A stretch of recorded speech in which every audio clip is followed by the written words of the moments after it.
Hello everyone, आउनुहोस् आज चाहिँ चिकन छोइला बनाऊँ। यो चिकन बोइल गरेको चाहिँ हाल्न बिर्सेछु अनि यो हल्का पोलेको स्मेल आओस् भनेर मैले ग्यासमा त्यतिकै पोलेँ। मसँग केही पनि सामान थिएन, त्यही भएर नर्मल यतिकै पोलिदिएँ।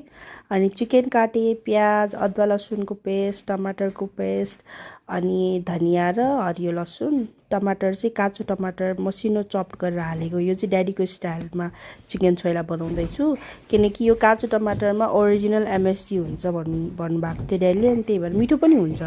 अनि अदुवा लसुन हालेँ। मैले चिकन चाहिँ फ्राई गर्थेँ, तर फ्राई गरेको खानु मन लागेन, अनि त्यहीमाथि चिकन ब्रेस्ट फ्राई गर्दा झन् साह्रो हुन्छ भनेर अनि मैले चाहिँ उसिनेर अनि पोलेको। बोन्स भएको छोइला बनाउनु, चिकन छोइला बनाउनु भयो भने चाहिँ फ्राई गर्दा नै मिठो हुन्छ।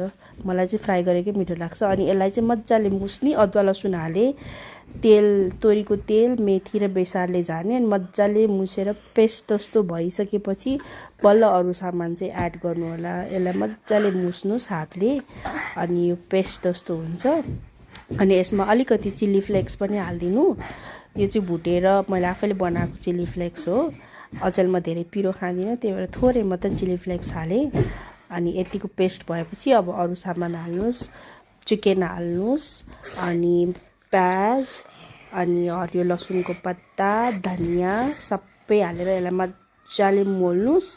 मजाले मोलिसकेपछि मोल्नै मिलेन क्या सबै राखेर, अनि मोबाइल साइडमा राखेर यसलाई मजाले मुसेर जबसम्म यो यम्मी लुक आउँदैन त्यति बेलासम्म मैले मजाले मुसेँ, हातले मोलेँ भनौँ न, मुस्यो भन्दा त पेस्टै होला। मजाले मोलेँ यसलाई, अनि अलिकति तोरीको तेल पनि राखेँ, अनि मेरो choila ready. Easy and simple choila. It's so yum, मिठो भएको थियो, सिम्पल, छिटो, मिठो। Thank you.